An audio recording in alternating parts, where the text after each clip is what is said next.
నమస్తే, welcome to YR TV. నేను రంజిత్. తెలంగాణ రాష్ట్ర వ్యాప్తంగా జరుగుతున్న ప్రతి అంశాన్ని కూడా మీ ముందు ఉంచే ప్రయత్నం చేస్తుంది వైఆర్ టీవీ. రాష్ట్ర రాజకీయాలలో జరుగుతున్న వాస్తవాలను కూడా తెలియజేసే ప్రయత్నం చేస్తుంది వైఆర్ టీవీ. ఈరోజు ప్రధానంగా కూడా తెలంగాణ రాష్ట్ర వ్యాప్తంగా ఒక రకమైన చర్చ అయితే కొనసాగుతుంది. మొత్తానికి ప్రభుత్వం అయితే అధికారంలోకి వచ్చిన సంవత్సరం నుండి ప్రజలకు ఏం చేసింది, ప్రజలకు ఎలాంటి మంచి పనులు చేయకపోగా పూర్తి స్థాయిలో అనేక రకాలుగా కూడా ఇబ్బందులు పెడుతుంది అనే వాస్తవం అనే విషయాన్ని కూడా యావత్తు తెలంగాణ సమాజానికి కూడా తెలిసిన విషయమే. నిజానికి తెలంగాణలో జరుగుతున్న ఆ అంశాలకు సంబంధించి ఒకసారి మనం చర్చించే ప్రయత్నం అయితే చేద్దాం. ఎందుకు ప్రభుత్వం ప్రజల వైపున ప్రజలకు సంక్షేమ పథకాలను అందించాల్సింది పోయి ప్రజల వైపున తిరగబడాల్సిన పరిస్థితి ఎందుకు వచ్చింది అనే అంశానికి సంబంధించి కూడా ఒకసారి చూసే ప్రయత్నం అయితే చేద్దాం. ఎందుకంటే తెలంగాణ రాష్ట్ర రాజకీయాలలో ఒకసారి ఇది చూడుర్రి, పోలీసులకు సంబంధించి పూర్తి స్థాయిలో కూడా లగచర్లలో పోలీసుల యాక్షన్ అంటూ కూడా చూడొచ్చు. ఒక్కరు కాదు, ఇద్దరు కాదు, వందలాదిగా పోలీసులు ఎట్లా మోహరించిరో ఒక్కసారి ఇక్కడ చూడొచ్చు. అసలు ఏం జరుగుతుంది, ఏం కథ అనేది మళ్ళొక్కసారి మనం చూసే ప్రయత్నం అయితే చేద్దాం. ఒక ఊరు వందలాది పోలీసులు, ఇక్కడ భూమిపుత్రుల రియాక్షన్ అంటూ కూడా చూడొచ్చు. లగచెర్ల, రోటిపండ, పులిచెర్లకుంట తండాలలో భారీ పోలీసుల బందోబస్తు, భూసేకరణ కోసం నిర్బంధ సర్వే అంటూ కూడా చూడొచ్చు. భూమినే నమ్ముకొని బతుకుతున్న లగచెర్ల గిరిజన రైతుల గుండెలలో మళ్ళీ దడ మొదలైంది. సీఎం రేవంత్ రెడ్డి సొంత నియోజకవర్గం కొడంగల్ పరిధిలోని లగచెర్ల, రోటిపండ తండా, పులిచెర్లకుంట తండాలలో పారిశ్రామిక వాడల ఏర్పాటు పేరుట 110 ఎకరాల భూసేకరణ కోసం దాదాపు 400 మంది పోలీసులను ప్రభుత్వం మోహరించింది. కాకీల పదఘట్టాల నడుమ అధికారులు శుక్రవారం డిజిటల్ సర్వే మొదలుపెట్టగా చావనైనా చస్తాం కానీ భూములను మాత్రం ఇచ్చేది లేదని రైతులు ప్లకార్డులు ప్రదర్శిస్తూ నిరసనకు దిగిన పరిస్థితి మనం ఇక్కడ చూడొచ్చు. ఒకసారి యావత్తు తెలంగాణ సమాజం కూడా ఆలోచించాలి. ఏదైనా చట్టాలు, ఎక్కడైనా చట్టాలు, మీరు ఈ భారతదేశంలో ఎక్కడైనా ఏ రాష్ట్రంలోనైనా చూడండి, తెలంగాణ రాష్ట్ర రాజకీయాలలో ఇంతకంటే దారుణమైన పరిస్థితి ఇంకొకటి ఉండదేమో. ఎందుకు అంటే ఒక గ్రామానికి సంబంధించి పూర్తి స్థాయిలో కూడా వాళ్ళ అవసరాలకు సంబంధించి రాజ్యాంగం ప్రకారం నడవాలి, కానీ రాజ్యాంగాన్ని అడ్డం పెట్టుకొని పూర్తి స్థాయిలో హింసించే ప్రయత్నం ఎక్కడా చేయకూడదు. కానీ అలాంటిది ఇక్కడ జరుగుతుంది అని చెప్పడానికి ఒక నిదర్శనం అని చెప్పొచ్చు. పోలీసుల పహారాల మధ్య ప్రభుత్వం నడుస్తుంది అనేది 100%. అదే పోలీసుల పహారాల నడుమ ఈరోజు పేదల బతుకులు చిందరవందరగా కూడా మారిపోయాయనే మాట కూడా వాస్తవం.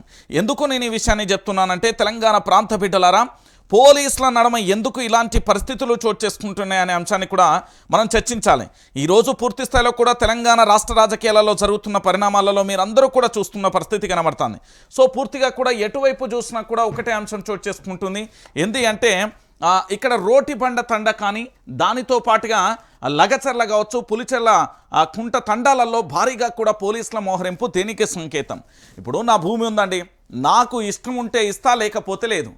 ఇక్కడ చట్టాలు అనేది ఉంటాయి. చట్టాలు చుట్టంగా మారితే పరిస్థితి ఇంకోలా ఉంటుంది. కానీ ఇక్కడ చట్టాలను అడ్డం పెట్టుకొని, పోలీసుల వ్యవస్థను అడ్డం పెట్టుకొని, లేకపోతే ఇంకోటి అడ్డం పెట్టుకొని మాకు నచ్చినట్టుగా చేస్తాం, మాకు ఇష్టం వచ్చినట్టుగా చేస్తామంటే ఇక్కడ భారత రాజ్యాంగం అనేది ఒకటి అమల్లో ఉంది కదా.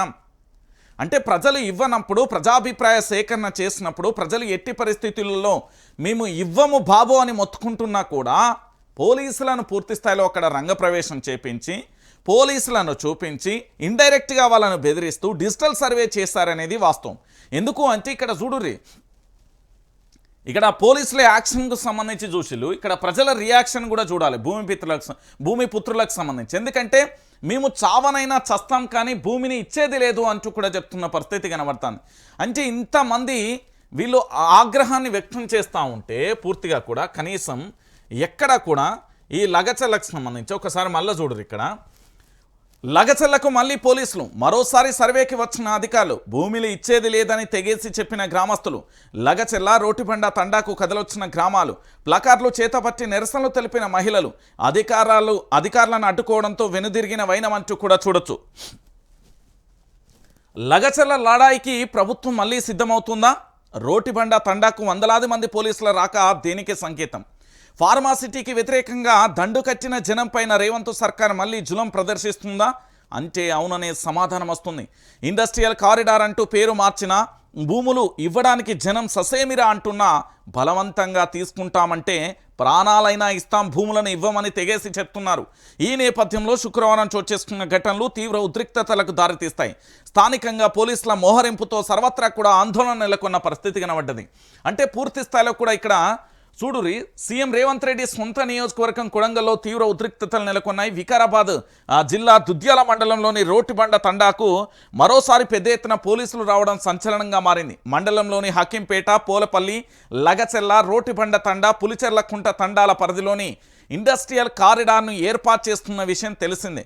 ఈ నేపథ్యంలో అక్కడ భూ సర్వే చేయడానికి అధికారులు రావడంతోనే స్థానికంగా టెన్షన్ వాతావరణం నెలకొంది. ముఖ్యంగా లగచెల్ల, రోటిమండ తండాలో అధికారుల భూసేకరణ నిర్వహించడానికి వచ్చారు. ఈ క్రమంలోనే వారిని గిరిజన మహిళలు కూడా అడ్డుకున్నారు. పారిశ్రామిక వాడ కోసం భూములు ఇచ్చేది లేదని ప్లకార్లతో నిరసన వ్యక్తం చేశారు. దీంతో భారీగా పోలీసులు మోహరించారు. 200 మంది పోలీసులు మోహరించి రోటిబండ తండా, లగచెల్ల ప్రజలకు నచ్చజెప్పే ప్రయత్నం కూడా చేసిన పరిస్థితి కనబడుతుంది. అంటే ఇక్కడ తెలంగాణ ప్రాంత బిడ్డలారా, మీరు ఒక్కసారి ఆలోచించండి. ఇక్కడ వీళ్ళు ఏం చేస్తున్నారు? మా భూములను ఇచ్చేది లేదు అంటూ తెగేసి చెప్పిళ్ళు రైతులు. ఒకసారి మనం రియాలిటీ ఏం జరిగిందో గతాన్ని ఒకసారి నెమరేసుకునే ప్రయత్నం చేద్దాం. రాష్ట్ర ముఖ్యమంత్రి యనుమల రేవంత్ రెడ్డి గారి సొంత నియోజకవర్గం కొడంగల్ నియోజకవర్గంలో జరిగిన అత్యంత దారుణమైన పాశవికమైన ఘటనలవి. ఎందుకంటే బూటు సౌండ్లతోని అర్ధరాత్రి పూట ఇంటర్నెట్ కట్ చేసి, కరెంటులను కట్ చేసి, ఎక్కడ మగ పురుగు కనగడితే వాళ్ళని పూర్తి స్థాయిలో లాక్కెళ్ళి తీసుకెళ్ళి అకారణంగా వాళ్ళను భారీగా కూడా వాళ్ళ ఒంటి మీద ఒక్కొక్కరిని చాలా భయంకరంగా కొట్టారు అనేది వాస్తవం. ఇది మనం ఒప్పుకున్నా ఒప్పుకోలేకపోయినా కూడా బాధితులు కొన్ని సందర్భాలలో చెప్పిన విషయాలు ఇవన్నీ. వాళ్ళు కన్నీళ్లు పెట్టుకున్న సంఘటన కూడా చూసాం. ఆ తర్వాత అక్కడి బాధితులు పూర్తి స్థాయిలో కూడా పోలీస్ స్టేషన్ నుండి కోర్టుకు వెళ్ళి ఆ తర్వాత రిమాండ్కి వెళ్ళి దాదాపుగా కొన్ని రోజుల పాటు కూడా జైల్లో ఉండి ఆఖరికి కూడా గుండెపోటు వస్తే కూడా బేడీలు వేసి ఆసుపత్రికి తీసుకొచ్చిన ఘటన చూసాం. ఆ తర్వాత ఇక్కడి నుంచి ఏకంగా కూడా ఆ లగచెల్లకు సంబంధించిన గిరిజన బిడ్డలను తీసుకొని ఢిల్లీకి వెళ్ళి జాతీయ మహిళా ఎస్సీ ఎస్టీ కమిషన్కు సంబంధించి ఫిర్యాదు చేస్తే ఇది దేశవ్యాప్తంగా కూడా చర్చనీయాంశంగా మారిన సంఘటన కూడా చూసాం. ఇక ఇంతటితో దీనికి పులి స్టాప్ పడింది. ఇక ఎట్టి పరిస్థితులలో వీళ్ళ జోలికి రారు అనుకున్న సందర్భంలో మరొకసారి కూడా అక్కడికి వచ్చిన పరిస్థితి కనబడుతుంది. అంటే భూమి పుత్రులకు సంబంధించి పూర్తి స్థాయిలో భూములను గుంజుకోవడం కోసం అక్కడ పారిశ్రామిక వాడలను ఏర్పాటు చేయడం, లేకపోతే వాళ్ళు ఏదైనా పేరు పెట్టవచ్చు అండి. దానికి పేరు పెట్టడం ఏదైనా పెడతారు. పారిశ్రామిక వాడ అంటారు, ఇండస్ట్రియల్ కారిడార్ అంటారు, ఏదైనా పేర్లు పెట్టవచ్చు. ఇండస్ట్రియల్ కారిడార్ అయినా పారిశ్రామిక వాడైనా ఏదైనా పెట్టి మొత్తానికి నిర్బంధాల మధ్య మాత్రమే ఇక్కడ ప్రజలను భయభ్రాంతులకు గురి చేసే ప్రయత్నం చేస్తున్నాను. నేనేమంటున్నానంటే ఇక్కడ ఉండే కొడంగల్ పరిధిలోని లగచెల్ల అనే గ్రామానికి, రోటిబండ తండాకు, పులిచెర్లకుంట తండాకు నేను చాలా క్లారిటీగా చెప్తున్నా. మీరు ఆల్రెడీ గాయపడ్డారు, కన్నీళ్లు భరించారు, గోసపడ్డారు. ఈ 3 మీరు అనుభవించారు. ఇక భయపడాల్సింది ఎవరికీ లేదు. ఎందుకంటే పోలీసులు వచ్చి మిమ్మల్ని బెదిరిస్తే భయపడాల్సిన అవసరం ఎట్టి పరిస్థితులలో లేదు. ఎందుకంటే ఇక్కడ భారత రాజ్యాంగం అనేది ఒకటి అమల్లో ఉంటే, ఈ తెలంగాణ రాష్ట్రంలో పూర్తి స్థాయిలో కాంగ్రెస్ ప్రభుత్వం అధికారంలోకి వచ్చిన తర్వాత పూర్తి స్థాయిలో మీ బ్రతుకులను, జీవితాలను మార్చాలి అనుకుంటే ప్రభుత్వం మంచి మార్గంలో పోవచ్చు. కానీ మీ జీవితాలను ఆగం చేయాలి, మీ బతుకులు ఆగం చేయాలి, దుర్భరమైన జీవితాన్ని మీకు ఇవ్వాలి అంటే మీ తిరుగుబాటు బాహుట మాత్రం చాలా భయంకరంగా ఉండాలి. ఎందుకంటే ఇది యావత్తు తెలంగాణ సమాజం కూడా ఆలోచించాలి. ఎందుకు నేను ఈ విషయాన్ని చెప్తున్నానంటే, తెలంగాణ ప్రాంత బిడ్డలారా, తెలంగాణ యావత్తు ప్రజలారా, తెలంగాణలో ఉన్న ప్రతి పౌరుడు కూడా ఆలోచించాలి. ఈరోజు ఈ గ్రామానికి సంబంధించి ఇక్కడ భూములను గుంజుకునే ప్రయత్నం కావచ్చు. అంటే ఇక్కడ పారిశ్రామిక వాడలని, లేకపోతే ఇండస్ట్రియల్ కారిడార్ అని, పారిశ్రామిక కారిడార్ అని పేర్లు ఏదైనా, పదాలు ఏదైనా, మొత్తానికి మాత్రం ఈ గిరిజన భూములను గుంజుకోవడానికి మాత్రం భారీగా పంచాయతీ అయితే మొదలవుతుంది.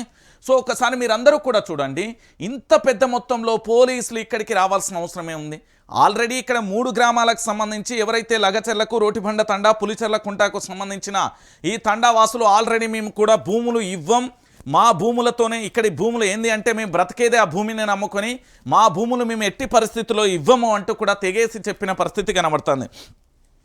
ఇప్పుడు ఎక్కడికైనా సర్వేకి వెళ్ళాలి, ఏదైనా గ్రామానికి వెళ్ళినప్పుడు పూర్తి స్థాయిలో అక్కడికి వెళ్ళిన తర్వాత పూర్తిగా కూడా ఆ గ్రామానికి సంబంధించిన ప్రజలకు అక్కడ ఉండే ఎవరు విఆర్ఓ కావచ్చు, దాని తర్వాత ఎంఆర్ఓ కావచ్చు, ఆర్డీఓ కావచ్చు, జిల్లా కలెక్టర్ కావచ్చు, వాళ్ళ యొక్క అభిప్రాయ సేకరణ చేస్తారు.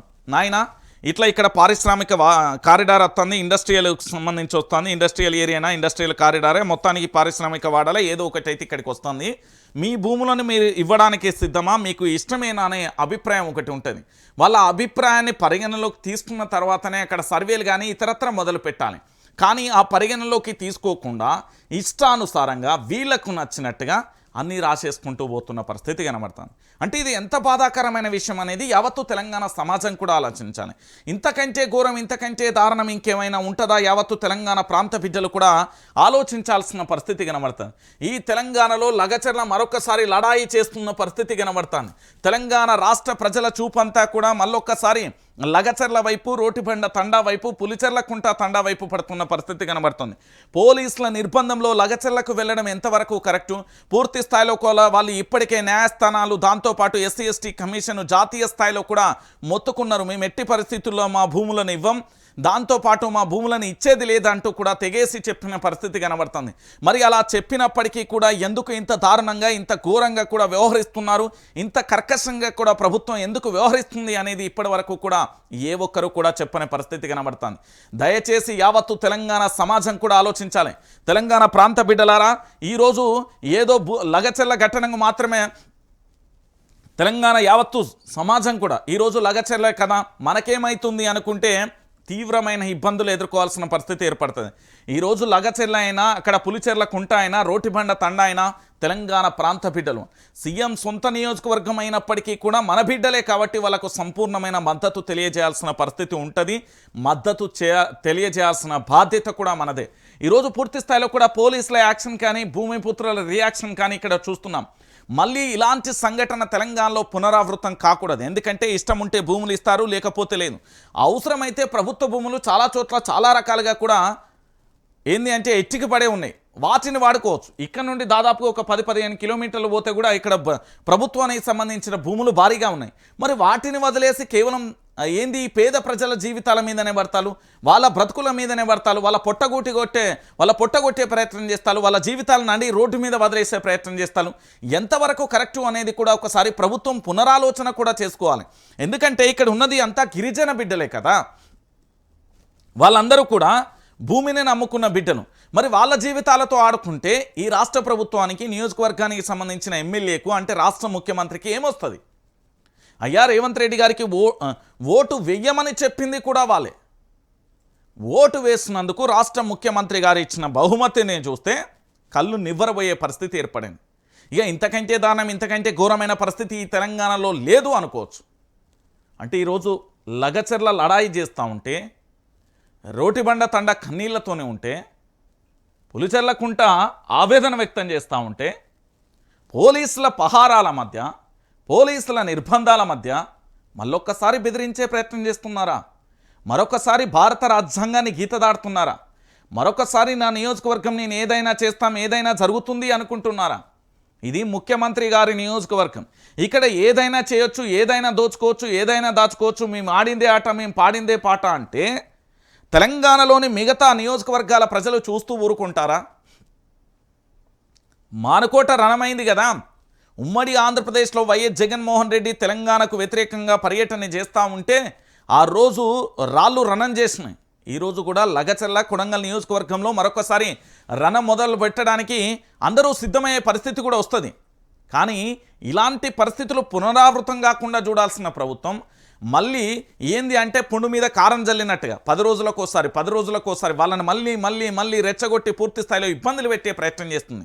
ఇప్పుడు ఇక్కడ ఏం జరుగుతుంది అంటే వీళ్ళ ప్లాన్ ఆఫ్ యాక్షన్ ఏంటి అంటే, ఇక్కడ లగచెర్లకు సంబంధించి పోలీసులు వచ్చిళ్ళు, వీళ్ళు ఆల్రెడీ ఆగ్రహ ఆవేశాలతోనే ఉన్నారు. ఎందుకంటే వాళ్ళ అక్కడ ఉండే మహిళలకు సంబంధించిన కొంతమంది వాళ్ళ భర్తలు కానీ, లేకపోతే వాళ్ళ కొడుకులు కానీ, మనవలు కానీ, మనవరాలు కానీ, వాళ్ళ యొక్క మగ పురుషుడు అంటే పురుషులు ఎవరైనా కానీ వాళ్ళందరూ కూడా అక్కడ ఉంటే పూర్తి స్థాయిలో వాళ్ళని ఏ విధంగా చిత్రహింసలు పెట్టిలో ఆల్రెడీ చూసినాం. అంటే పోలీసులను చూడగానే ఆ ఆగ్రహ ఆవేశాలకు లోనైతే రేపు మళ్ళొక్కసారి అక్కడ ఉద్రిక్త పరిస్థితులు నెలకొంటే, ఏదైనా జరగరాంది జరిగితే మళ్ళీ అందరినీ అరెస్ట్ చేసి ఇబ్బంది పెట్టాలనే కదా.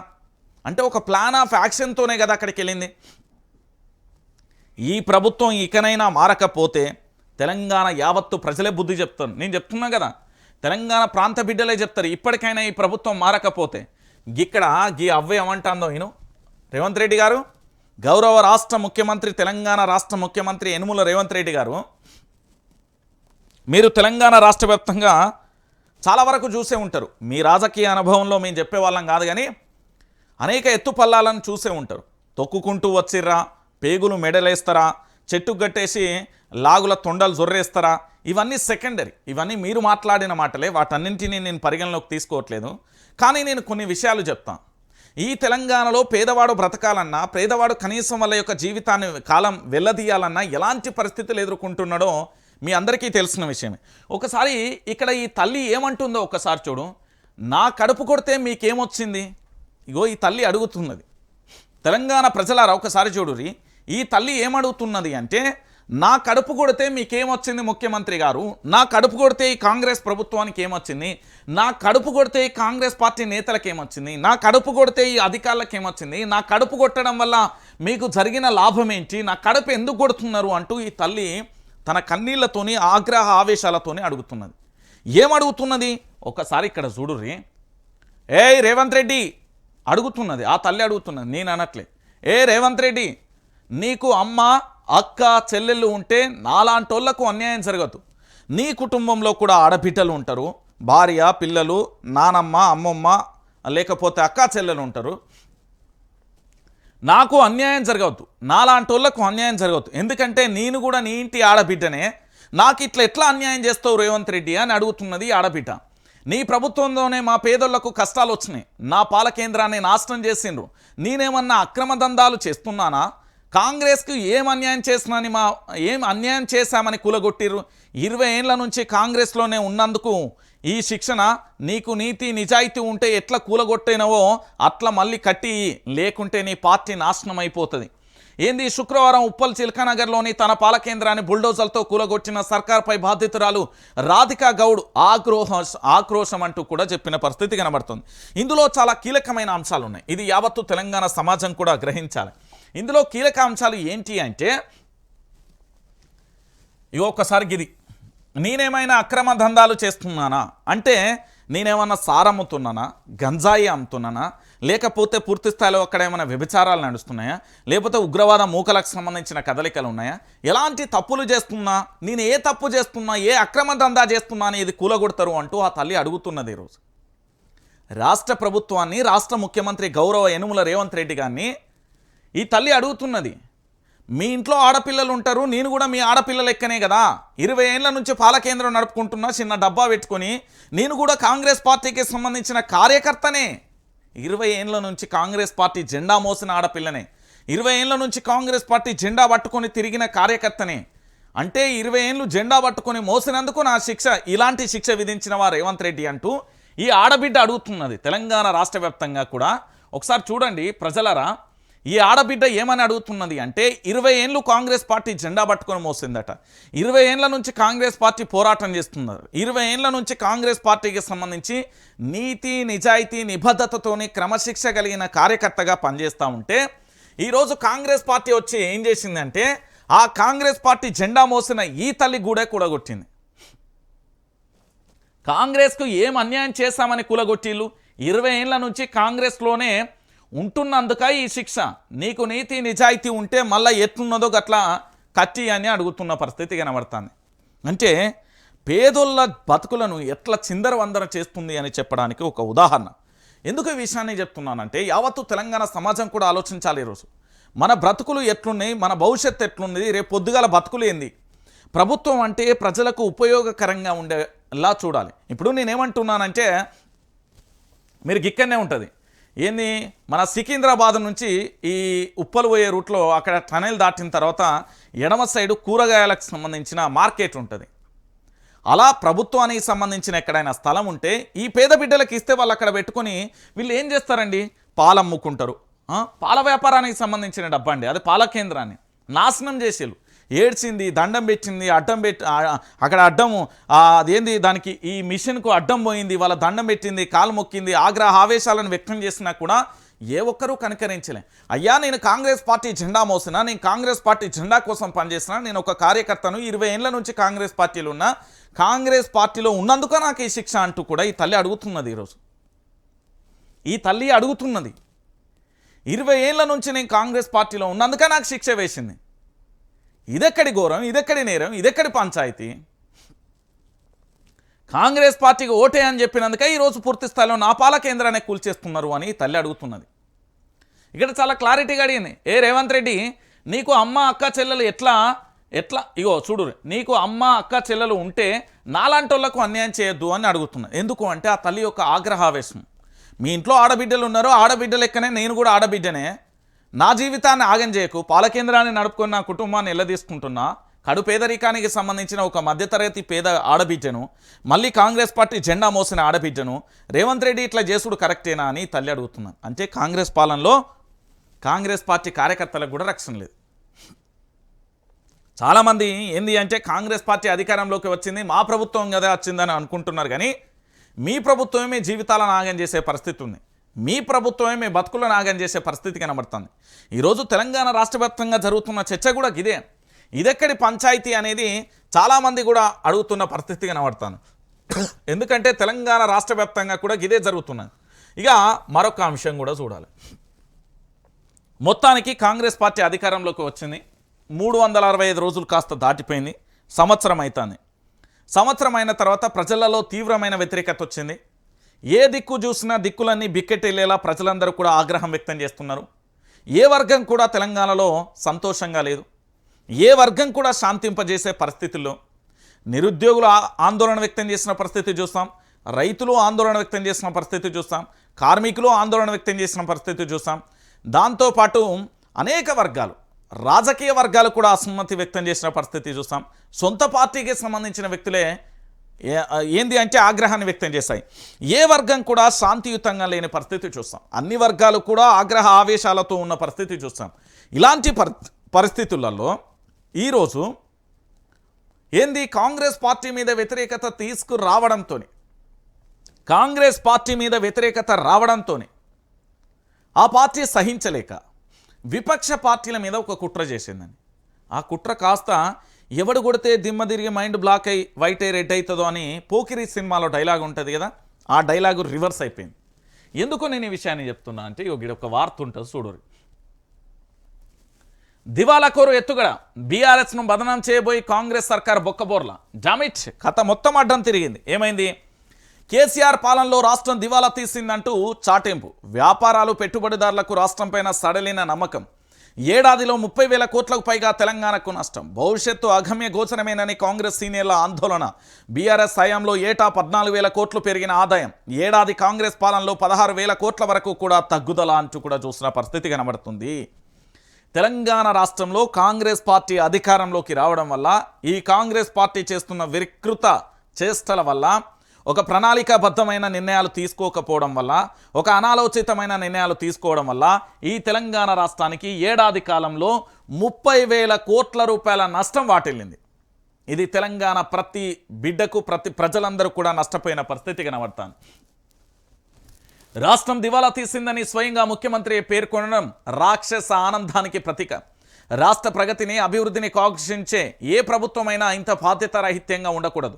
దీర్ఘకాలిక ప్రయోజనాల దృష్ట్యా రాష్ట్రానికి వచ్చే పెట్టుబడులను దృష్టిలో పెట్టుకొని రాష్ట్రం బాగుండాలనే చెప్పాలి, లేదంటే రాష్ట్ర పరపతి దెబ్బతింటుంది, పెట్టుబడిదారులకు నమ్మకం పోతుంది. నిరుడు మే నెలలో మాజీ సీఎం కేసీఆర్ చేసిన వ్యాఖ్యలవి ఇప్పుడు అవే నిజమయ్యాయి, స్వయంగా ప్రభుత్వమే అంగీకరించిన పరిస్థితి కనబడుతుంది.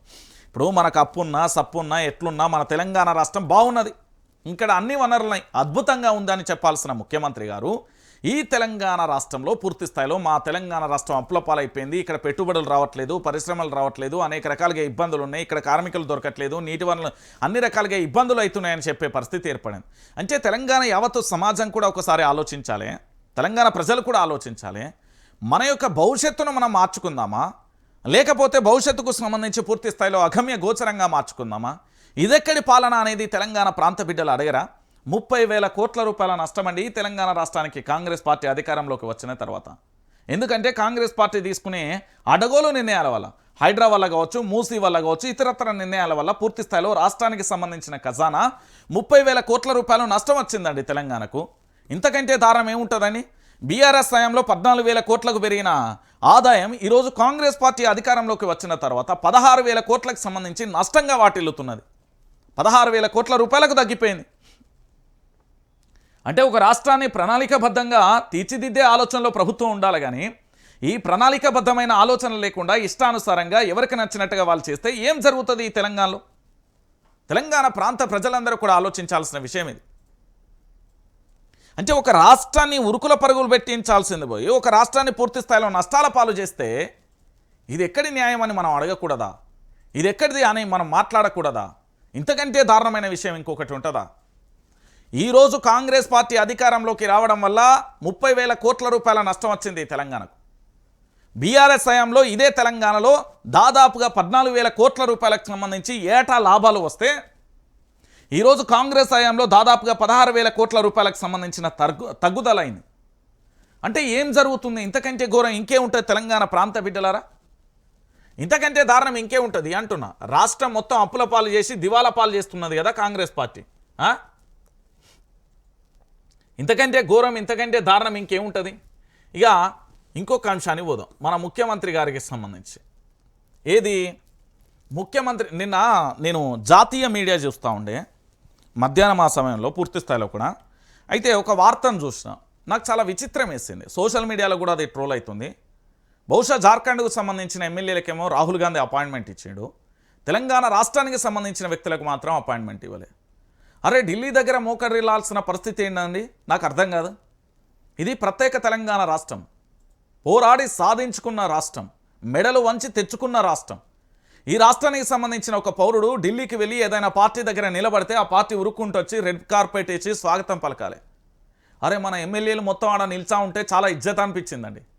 జార్ఖండ్కు సంబంధించిన నేతలేమో కూర్చోబెట్టి మీటింగు అని హెడ్లైన్స్ వస్తున్నాయి, తెలంగాణ నేతలేమో ఎదురు చూస్తున్నారు అపాయింట్మెంట్ ఇవ్వక. నిజంగా అదే జరిగింది. అక్కడ రాష్ట్రానికి సంబంధించిన ముఖ్యమంత్రి ఉన్నాడు, ఉప ముఖ్యమంత్రి ఉన్నాడు, దాంతోపాటు కొంతమంది మంత్రులు కొంతమంది ఎమ్మెల్యేలు ఉన్నారు. అరే ఇదెక్కడి ఘోరం అండి? ఒకసారి చూడు. ఇగో రాహుల్ను అపాయింట్మెంట్ అడగలే. ఢిల్లీ పర్యటనలో సీఎం రేవంత్ రెడ్డి ఆసక్తికరమైన వ్యాఖ్యలు చేశారు. అగ్రనేతలతో తనకు దూరం పెరిగిందన్న వార్తలలో నిజం లేదంటూ కొట్టిపారేశారు. రాహుల్ గాంధీతో తనకు మంచి సాన్నిహిత్యం ఉందని కూడా పేర్కొన్నారు. అంతేగాక కేబినెట్ విస్తరణలపైన కూడా క్లారిటీ ఇచ్చారు. తన చేతులలో ఏమీ లేదని అధిష్టానం చెప్పినట్లుగా జరుగుతుందని అన్నారు. ప్రతిపక్ష నేతలపై కేసుల విషయంలో చట్టం తన పని తాను చేసుకుపోతుందంటూ కూడా చెప్పిన పరిస్థితి కనబడుతుంది. మా ఇద్దరి మధ్య గ్యాప్ లేదు, నేను అపాయింట్మెంట్ కోరలే. కేబినెట్ విస్తరణపై అధిష్టానం నిర్ణయమే ఫైనల్. కుల గణన పక్కా జరిగింది. కేసుల విషయంలో చట్ట ప్రకారమే వెళ్తాం. ఢిల్లీలో మీడియాతో చిట్చాట్లో సీఎం రేవంత్ రెడ్డి అంటూ కూడా చెప్పిన పరిస్థితి కనబడుతుంది. ఒకసారి ఈ మ్యాటర్ చదువుదాం, చదివిన తర్వాత ఒకసారి ఆలోచిద్దాం వాట్ ఈజ్ వాట్ అనేది. కాంగ్రెస్ అగ్రనేత రాహుల్ గాంధీని తానే అపాయింట్మెంట్ అడగలేదని సీఎం రేవంత్ రెడ్డి అన్నారు. ఢిల్లీ టూర్లో శుక్రవారం మీడియాతో చిట్చాట్ సందర్భంగా రాజకీయ అంశాలపై స్పందించారు. తనకు రాహుల్ గాంధీకి మధ్య గ్యాప్ వచ్చిందన్న వార్తలను తోసిపుచ్చారు. మీడియాలో వస్తున్న కథనాలను ఖండించారు. తనకు రాహుల్ గాంధీకి మధ్య ఎలాంటి గ్యాప్ లేదని, తమ ఇద్దరి మధ్య సన్నిహిత్యం ఉందని స్పష్టం చేశారు. అయితే తానే ఈసారి రాహుల్ గాంధీ అపాయింట్మెంట్ కోరలేదని చెప్పుకొచ్చారు. ఇక కేబినెట్ విస్తరణపైన ఆయన స్పందించారు. ఈసారి కేబినెట్ విస్తరణ లేనట్టేనని సీఎం రేవంత్ రెడ్డి స్వయంగా తెలిపారు. మంత్రివర్గంలో మార్పులు చేర్పులపై అధిష్టానానికే తుది నిర్ణయమని స్పష్టం చేశారు. మరోవైపు ప్రతిపక్ష నేత కేసుల విషయంలో కూడా చట్ట ప్రకారమే ముందుకెళ్తామని చెప్పుకొచ్చారు. తనకున్న అవకాశం మేరకు అన్ని సమస్యలకు శాశ్వత పరిష్కారం దిశగా పనిచేస్తున్నానని రేవంత్ రెడ్డి వివరించారు. కుల గణనను ఆషామాషిగా చేసింది కాదని, ఎంతో పగడ్బందీగా చేశానని తెలిపారు. పీసీసీ కార్యవర్గ కూర్పు కొలిక్కి వచ్చిందని, దీనిపై త్వరలోనే ప్రకటన ఉంటుందని తెలిపారు. అంతకుముందు పార్లమెంట్లో ఏఐసీసీ చీఫ్ మల్లికార్జున్ ఖర్గేను సీఎం రేవంత్ రెడ్డి కలిశారు. కేబినెట్ విస్తరణ, నామినేటెడ్ పదవులు, స్థానిక సంస్థలలో అనుసరించాల్సిన వ్యూహాలపై ఈ సందర్భంగా చర్చించినట్లుగా సమాచారం. ఇక్కడనే ఆగుదాం. నేనేమంటున్నానంటే ముఖ్యమంత్రి ఎక్కడికి వెళ్ళిండు? రాష్ట్ర ముఖ్యమంత్రి ఏడవైనా మా ముఖ్యమంత్రి ఎక్కడికి వేయండు? ఢిల్లీకి వేయండు. ఢిల్లీలో ఉన్న రాహుల్ గాంధీ ఏఐసీసీకి సంబంధించిన అధ్యక్షుడు మల్లికార్జున్ ఖర్గే, ఆ పార్టీకి సంబంధించి రాహుల్ గాంధీ ప్రధానియా? కాదు. రాహుల్ గాంధీ కేంద్ర మంత్రియా? కాదు. రాహుల్ గాంధీ ఏమైనా లోక్సభ స్పీకర్, అసెంబ్లీ స్పీకరా? కాదు. రాహుల్ గాంధీ ఏమైనా రాష్ట్రపతి, ఉపరాష్ట్రపతి? కాదు. కేవలం మెంబర్ ఆఫ్ పార్లమెంట్ సభ్యుడు. ఇది తెలంగాణ ప్రాంత బిడ్డలందరికీ కూడా తెలిసిన విషయమే. పోనీ పార్టీకి సంబంధించిన అధ్యక్షుడు అంటే కాని పరిస్థితి. మరి ఈరోజు అదే రాహుల్ గాంధీకి సంబంధించి అపాయింట్మెంట్ అడగాల్సిన అవసరం ఏంది? దాంతోపాటు ఆయన అపాయింట్మెంట్ ఇవ్వకపోవడం వల్ల మనకు ఏం నష్టం వచ్చింది, ఏం నష్టం జరుగుతుంది అనేది కూడా ఒకసారి ఆలోచించాల్సిన పరిస్థితి ఏర్పడుతుంది. ఎందుకు అంటే నేనేమంటున్నానంటే తెలంగాణ ప్రాంత బిడ్డలారా, రాహుల్ గాంధీ జార్ఖండ్ నేతలకు మాత్రం సమయం ఇస్తారు. వాళ్ళతో కూర్చొని దాదాపుగా 3.5 గంటల పాటు చర్చిస్తాడు. కానీ తెలంగాణ కాంగ్రెస్ పార్టీకి సంబంధించిన నేతలకు మాత్రం అపాయింట్మెంట్ ఎందుకు ఇవ్వడు అనేది కూడా తెలంగాణ ప్రాంత బిడ్డలు అడగాలి. అంటే రాహుల్ గాంధీ ఏ హోదాలో ఉన్నాడనే అపాయింట్మెంట్ అడగలే. ఇంకొక విషయం ఏంటంటే ఇది మనం లాజికల్గా టెక్నికల్గా ఆలోచిద్దాం. ఇక్కడ తెలంగాణ రాష్ట్రానికి సంబంధించి పరిపాలన వీళ్ళకి ఇచ్చింది దేనికోసం?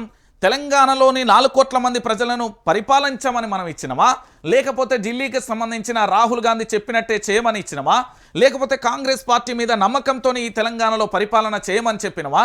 ఇది ఎక్కడి న్యాయం? తెలంగాణ ప్రాంత బిడ్డలారా మీరైనా ఆలోచించాలి కదా, తెలంగాణ ప్రాంత ప్రజలు ఆలోచించాలి కదా. తెలంగాణ ప్రాంత ప్రజలారా, ఈరోజు ఇక్కడ నామినేటెడ్ పోస్టుల విషయంలో రచ్చలొల్లి చేయాల్సింది ఎవరు? ఇక్కడి పార్టీకి సంబంధించిన వ్యక్తులే కదా. మంత్రివర్గ విస్తరణ చేయాల్సిన అవసరం ఎవరికి ఉంది? తెలంగాణ ప్రాంత ప్రజలకు ఉంది. ఎందుకంటే ఈరోజు విద్యాశాఖ మంత్రి లేక స్కూళ్ళల్లో ఫుడ్ పాయిజన్ అవుతుంది, హోంమంత్రి లేక శాంతి భద్రతలకు పూర్తి స్థాయిలో ముప్పు వాటిల్తుంది, మున్సిపల్ శాఖ మంత్రి లేకపోవడం వల్ల హైదరాబాద్కు సంబంధించిన నగరాలలో పూర్తి స్థాయిలో ఇబ్బందులు ఏర్పడుతున్నాయి. ఢిల్లీలో ఉన్న రాహుల్ గాంధీకి ఏమైనా అవుతుందా? ఢిల్లీలో ఉన్న సోనియా గాంధీకి ఏమైనా అవుతుందా? ఢిల్లీలో ఉన్న ప్రియాంక గాంధీకి ఏమైనా అవుతుందా? ఢిల్లీలో ఉన్న మల్లికార్జున్ ఖర్గేకి ఏమైనా అవుతుందా? ఎవరికి ఏమవుతుందండి నాకు అర్థం కావట్లేదు. వీళ్ళ నామినేటెడ్ పదవులు కానీ ఇక్కడ మంత్రివర్గ విస్తరణ చేయకపోవడం వల్ల ఈ తెలంగాణ ప్రాంత బిడ్డలకు కదా నష్టం ఏర్పడది. ఈరోజు గిరిజన మంత్రి లేకపోవడం వల్ల రోటిబండ తండ లగచెర్లకు సంబంధించి పులికుంట గ్రామాలలో అక్కడ పోలీసుల పహారా దేనికోసం, గిరిజనుల మీద దాడులు దేనికోసం, ఇవన్నీ పక్కన పెట్టి ఇప్పట్లో లేనట్టే ఎప్పుడు చేస్తాం ఇంకా అంటే మీ ఇష్టమా? మీ తాతల జాగిరా తెలంగాణ రాష్ట్రం ఏమన్నా?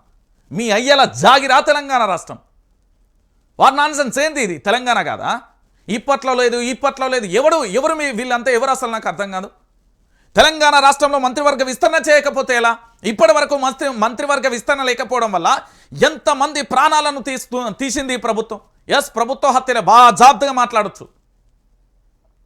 అరే ప్రతిసారి ఢిల్లీకి వెళ్ళి ఇప్పట్లో మంత్రివర్గ విస్తరణ లేదు, నామినేటెడ్ పదవులు లేదంటే కాంగ్రెస్ పార్టీ మీ పార్టీకి సంబంధించిన నేతలకే ఏమంటాను, బీఆర్ఎస్లకో బీజేపీలకో లేకపోతే నాకో ఇంకోలకో అడుగుతలేం.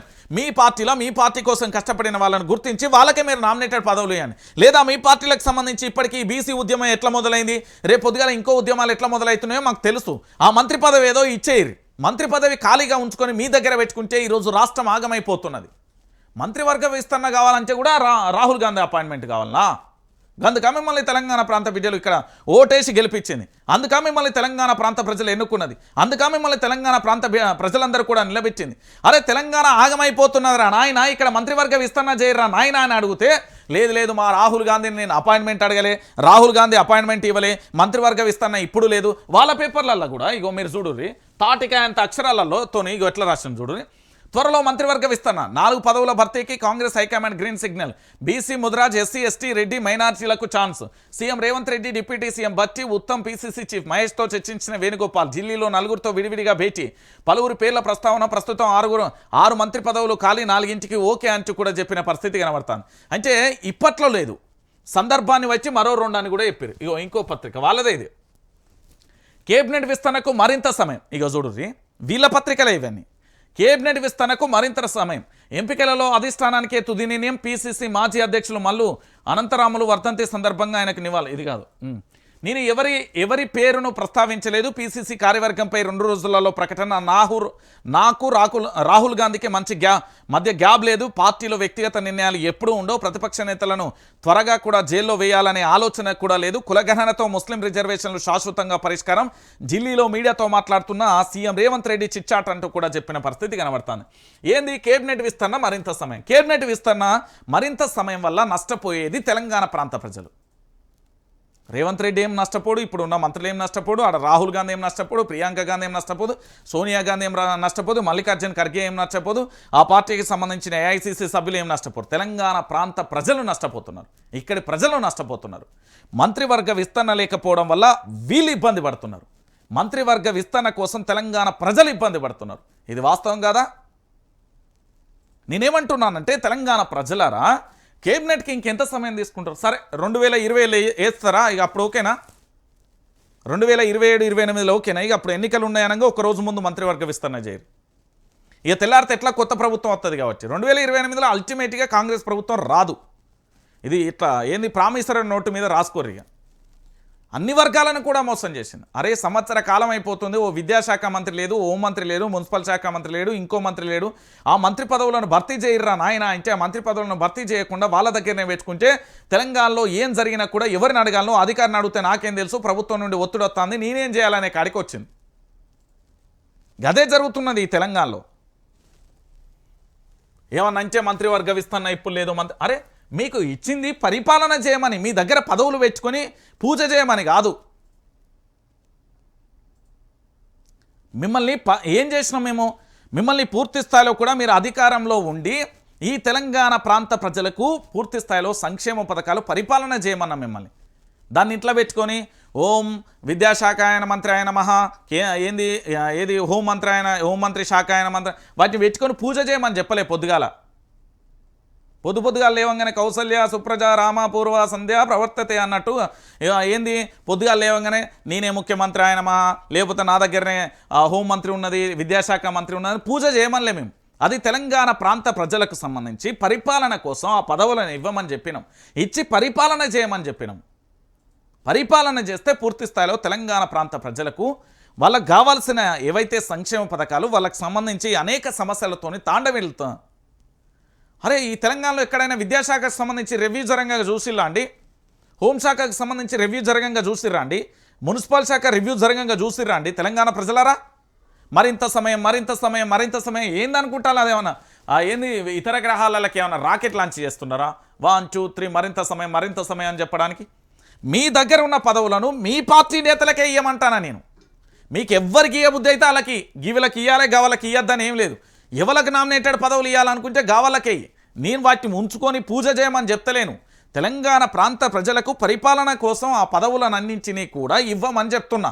మరింత సమయం వాళ్ళ పత్రికలలో మళ్ళీ చూపెడతాను. కేబినెట్ విస్తరణకు మరింత సమయం, ఎంపికలో అధిష్టానాందే తుది నిర్ణయం. మరింత సమయం అతి త్వరలో ఓ శ్రీ రేపురా అనే ఎక్కడో తలుపులలో రాసి ఉంటుందని చిన్నప్పుడు కథలైనా. మంత్రి పదవి అంటే రేపు హనుమంతుని పెళ్ళి ఎప్పుడు అంటే రేపు అన్నట్టుగా ఉంటుంది. చూడు, మనం కామన్గా సామెతలు చెప్తున్నాను నేను. ఇక్కడ ఎవరి మనోభావాలు దెబ్బతీసడానికి కాదు, మళ్ళీ ఇదో పంచాయతీ ఉంటుంది. సో మొత్తానికి రాహుల్ అపాయింట్మెంట్ అంటే ఇక్కడ జరిగిన విషయం ఏంటంటే 2 సందర్భాలలో కూడా మీరు ఆలోచించాల్సిన విషయం. పూర్తి స్థాయిలో కూడా జార్ఖండ్ నేతలకు మాత్రం అపాయింట్మెంట్ ఇచ్చి తెలంగాణ రాష్ట్రానికి సంబంధించిన నేతలకు మాత్రం మొండి చేయి చూపెట్టులు. ఇదైతే వాస్తవమైన విషయం. ఇక దాంతో పాటుగా మరో అంశం, రేవంత్ రెడ్డి దగ మళ్ళీ ఏం చేస్తున్నావు నాయన? నీకు ముఖ్యమంత్రి పదవి ఇచ్చి మంచిగా పరిపాలన చేయమని చెప్పిన, రాష్ట్ర ముఖ్యమంత్రి గారికి పరిపాలన చేయమని చెప్పిన, కానీ రాష్ట్ర ముఖ్యమంత్రి గారి పరిపాలన చేయకుండా ఇదెక్కడి పంచాయతీ అంటున్నా. మళ్ళీ ఏం చేస్తున్నావు? ఏం చేయాలనుకుంటున్నావు? ఏమైపోతున్నది ముఖ్యమంత్రి గారు? మళ్ళీ ఏదో చేసిండు, ఈ కథ ఏందో చూద్దాం. తరతరాలుగా వారసత్వంగా వచ్చిన భూములపై సర్కార్ పెద్దల కన్ను పడింది. గద్దల్లా వచ్చి పేదల భూమిపై వాలిపోతున్నారు. మెడికల్ కాలేజ్ పేరిట 1 కాదు 2 కాదు ఏకంగా 75.17 ఎకరాల భూమిని పేదల నుంచి లాక్కుంది సర్కార్. తమ భూమిని గుంజుకోవద్దంటూ ఆ రైతులు ఎంత మొత్తుకున్నా వినకుండా ప్రభుత్వం దౌర్జన్యంగా వ్యవహరిస్తుందని రైతులు వాపోతున్నారు. ఇది ఎక్కడో కాదో స్వయంగా ముఖ్యమంత్రి రేవంత్ రెడ్డి సొంత నియోజకవర్గం కొడంగల్లోని అప్పాయిపల్లి గ్రామంలో చోటుచేసుకుంది. చివరకు తమైన సరైన నష్టపరిహారం ఇవ్వకుండా ప్రభుత్వం ఇబ్బందులు పెడుతుంది అంటూ కూడా వీళ్ళ ఆగ్రహం వ్యక్తం చేసిన పరిస్థితి. అగ్వషేరుకు భూములు కాజేసినవైన మెడికల్ కాలేజీ పేరుతో పేదల భూములకు వేశారు. సీఎం సొంత నియోజకవర్గంలో రైతుల కన్నీళ్లు. అమాయకమైన జనాలతోని పూర్తి స్థాయిలో కూడా ఆటలాడుతున్న ప్రభుత్వం నమ్మించి నట్టేట ముంచారన్న రైతన్న ఆగ్రహం. కొడంగల్ నియోజకవర్గంలో అప్పాయిపల్లి వాసుల ఆ గోడు అంటూ కూడా చూడొచ్చు. తమ గోడును వెళ్ళబోసుకున్న రైతు కుటుంబాలు మొత్తం భూమిని తీసుకుని సగమే డబ్బులు ఇచ్చారని కన్నీటి పర్యతం. తిరుపతి రెడ్డి అన్న అస్సలు పట్టించుకోవడం లేదని ఆవేదన. సీఎం రేవంత్ రెడ్డి గెలుపు కోసం కష్టపడ్డామని అయినా అన్యాయమే జరిగిందని కూడా వాళ్ళు వాపోయిన బాధ్యత. అరిగోసపడుతున్న అప్పాయిపల్లి రైతులు అంటూ కూడా చూడొచ్చు. మొత్తానికి సీఎం సొంత నియోజకవర్గం కొడంగల్ ప్రజలను కంటికి రెప్పలా చూసుకోవాల్సిన ముఖ్యమంత్రి వారి భూములని అన్యాయంగా కూడా లాక్కేసుకున్నారు. మెడికల్ కాలేజీ తీసుకొస్తామన్న పేదల భూములను సేకరించిన ప్రభుత్వం వారికి సరియైన న్యాయం చేయడం లేదు. అధికారుల చుట్టూ పలుమార్లు తిరిగినా కూడా ఫలితం లేదన్న ఆవేదనను రైతులు వ్యక్తం చేస్తున్నారు. ఎకరానికి 10 లక్షలు ఇస్తామని నమ్మబలికిన సర్కార్ తీరా సగం డబ్బులను మాత్రమే ఇచ్చి చేతులు దులుపుకుందని, భూమిని మాత్రం లాగేసుకుందన్న ఆరోపణలు ఉన్నాయి. ఇక కుటుంబంలో ఒకరికి అవుట్సోర్స్ ఉద్యోగం ఇస్తామని చెప్పినా అది చేయలేదని, 120 గజాల ఇంటి స్థలం ఇస్తామని చెప్పి అందులో సగానికి సగం కొర్రీలు పెట్టారని రైతులు వెలుబుచ్చుతున్నారు. ఈ నేపథ్యంలో కొడంగల్ నియోజకవర్గంలోని అప్పాయిపల్లి గ్రామానికి సంబంధించిన రైతులు అన్యాయం జరిగింది అంటూ న్యాయం కోసం కూడా తిరుగుతున్న పరిస్థితి కనబడుతుంది. ఇక చూడురి ఇక్కడ ఏం జరిగింది అంటే, ఈ అప్పాయిపల్లి గ్రామానికి సంబంధించి క్లారిటీగా చెప్తున్నా. ముఖ్యమంత్రి గారు ఈ అప్పాయిపల్లి గ్రామానికి సంబంధించిన రైతులు 74.17 ఎకరాలు బహుశా అంటే పూర్తి స్థాయిలో కూడా 75.17 ఎకరా అంటే 75 ఎకరాల పైచిలకు సంబంధించిన భూమి ఉన్నదండి. ఆ భూములకు సంబంధించి గుంజుకున్నారు. మెడికల్ కాలేజీ ఏర్పాటు కోసమో మెడికల్ కాలేజ్ పేరైతే చెప్పి ఆ భూమిని గుంజుకున్నారట. ఆ భూమిని గుంజుకున్న తర్వాత ఏం చేయాలి? సరే గుంజుకున్న ఇక మీరు ఇక్కడ భారత రాజ్యాంగం అమల్లో ఉంది అని పేరుకు మాత్రమే చెప్పడం కానీ అది ఏంది అంటే ఆచరణలో లేదు అని చెప్పడానికి ఒక వాస్తవం. ఎందుకంటే నిజంగా కూడా భారత రాజ్యాంగం పేపర్లకే పరిమితం అయిపోయింది. ఇది ఎవరు అవునన్నా కాదన్నా దీనికి నేను రచ్చరచ్చ డిబేట్ చేయడానికి వాస్తవం. చాలా చాలా సందర్భాలలో భారత రాజ్యాంగం అనేది పేపర్లకే పరిమితమైంది, ప్రాక్టికల్గా మాత్రం వర్కౌట్ అయ్యట్లేదు. ఇక్కడ నేను చూస్తున్నా చట్టాల దగ్గరైనా కోర్టుల దగ్గరైనా ఎక్కడైనా కూడా ఇక్కడ 75 ఎకరాల 17 గుంటలకు సంబంధించిన భూమిని ఈ అప్పాయిపల్లి రైతుల దగ్గర నుండి గుంజుకొని వాళ్ళకు పూర్తిగా కూడా నష్టపరిహారం ఇవ్వకపోగా ఎంత అంటే 100 రూపాయలు 25 పైసలు అంటే 100%లో 25% మాత్రమే ఇచ్చి మిగతా డబ్బులను అడిగితే వాళ్ళను అనేక రకాలుగా ఇబ్బందులు పెడుతున్నారంట. వాళ్ళ భూములను గుంజుకొని వాళ్ళ భూములను ఈరానాయన అంటే వాళ్ళని ఇబ్బంది పెట్టే పరిస్థితి వచ్చింది. అంటే ఈ అప్పాయిపల్లి రైతులు ఇగో చూడుర్రి ఏముంటుందండి, వాళ్ళు పేద మధ్యతరగతి కుటుంబానికి సంబంధించి వాళ్ళ ముఖాలు చూడుర్రి, కష్టపడదు ఏంది అంటే రోజు పనికి పోయి వాళ్ళ పని వాళ్ళు చేసుకునే బతుకునే రైతులు. ఒకసారి ఇక్కడ చూడుర్రి వేరే రకంగా ఒక్కసారి ఇక్కడ చూడుర్రి వీళ్ళ జీవితాలు ఏందండి. వీళ్ళు ఏంది అంటే పొట్టకుడి కోసం వాళ్ళు వాళ్ళ భూములను నమ్ముకొని బ్రతుకుతే వాళ్ళ భూములనే గుంజుకున్నాం. సరే గుంజుకున్న కాడికి నష్టపరిహారం అన్న కట్టియాలంటే నష్టపరిహారం కట్టియపోతే ఇది ఎక్కడి అన్యాయం? తెలంగాణ ప్రాంత ప్రజలారా, ఇక్కడ నష్టపరిహారం కట్టియకపోతే దౌర్జన్యంగా లాక్కుంటివి 75.17 ఎకరాలు 75 ఎకరాల 17 గుంటలు లాక్కుంటివి, ఆ భూములకు నష్టపరిహారం ఇవ్వకపోతివి. ఇది ఎక్కడి న్యాయం అంటున్నా. అంటే రాష్ట్ర ముఖ్యమంత్రి అయితే ఏదైనా చేయవచ్చు. రాష్ట్ర ముఖ్యమంత్రి గారు ఎంత అంటే భూములకు సంబంధించి దేన్నైనా లాక్కోవచ్చు, దేన్నైనా దోసుకోవచ్చు, ఏదైనా చేయొచ్చు అని చెప్పడానికి ఇది ఒక నిదర్శనమా? ఇంతకంటే ఘోరం ఇంకే ఉంటుంది. తెలంగాణ ప్రాంత ప్రజలందరూ కూడా ఆలోచించాలి. భూములన్నీ కూడా లాక్కున్న పరిస్థితి కనబడుతుందట. ఇక దీంతో పాటుగా మరొక అంశాన్ని కూడా చూద్దాం. రాష్ట్రంపై చిన్న చేముప్పు. ఇక చూడు, నిధులు తేవడంలో ఫెయిల్, తెలంగాణ ప్రజలు అన్నీ గమనిస్తున్నారు, కేంద్రంపై పోరాడాలన్న ఎమ్మెల్సీ కవిత అంటూ కూడా చూడొచ్చు. కేంద్ర ప్రభుత్వం నుండి రాష్ట్రానికి నిధులు తీసుకురావడంలో కాంగ్రెస్ బీజేపీ ఎంపీలు పూర్తిగా విఫలమయ్యారని బీఆర్ఎస్ ఎమ్మెల్సీ కల్వకుంట్ల కవిత అన్నారు. శుక్రవారం నాటి ప్రకటనలో తీవ్ర విమర్శలు చేశారు. బీజేపీ ఎంపీలు 8 మంది, కాంగ్రెస్ ఎంపీలు 8 మంది. మోడల్ సక్సెస్ అయిందని ఆమె ఎద్దేవా చేశారు. కాంగ్రెస్ బీజేపీ పార్టీల ఎంపీలు తెలంగాణకు నిధులు తీసుకురావడంలో ఫెయిల్ అయ్యారని, కేంద్రంలోని బీజేపీ సర్కార్ తెలంగాణ రాష్ట్రపై చిన్నచూపు చూస్తుందని ఆమె ఆవేదన వ్యక్తం చేశారు. Palamuru Rangareddy lift irrigation project జాతీయ హోదా నిరాకరించడం తెలంగాణపై వివక్ష చూపినట్టేనని ఆమె అన్నారు. బడ్జెట్ కేటాయింపులలో అన్యాయం, ప్రాజెక్టుల గుర్తింపులు మన సంస్కృతి మన పండుగలను పూర్తిగా విస్మరిస్తుందని అన్నారు. తెలంగాణ రాష్ట్రం ఏర్పడినప్పటి నుంచి నిరంతర నిర్లక్ష్యానికి గురవుతూనే ఉన్నామని, పాలమూరు రంగారెడ్డి ప్రాజెక్టులను విమర్శించడం అనేది పురాతన చరిత్రలో కొత్త అధ్యయనంలా ఉందన్నారు అంటూ చెప్పిన పరిస్థితి. నేనేమంటున్నానంటే చాలా బాధాకరమైన విషయం అండి ఇది.